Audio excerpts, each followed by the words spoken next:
çok ağır.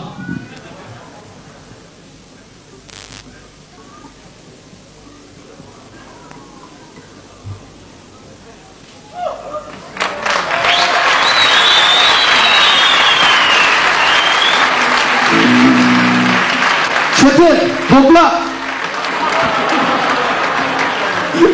Aşağıdakileri topla Çetin. Evet.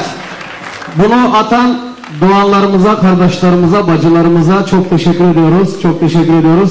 Buradaki parayı bir şey değil ama fakir çocuklara kime söyleyeceğiz bunu? Heh. Ha?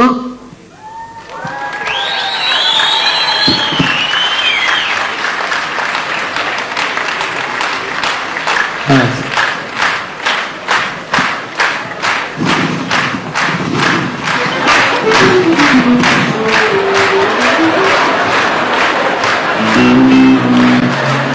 Çetin kusura bakma, özür dilerim. Evet. Biraz çoğalsın. Biraz çoğalsın.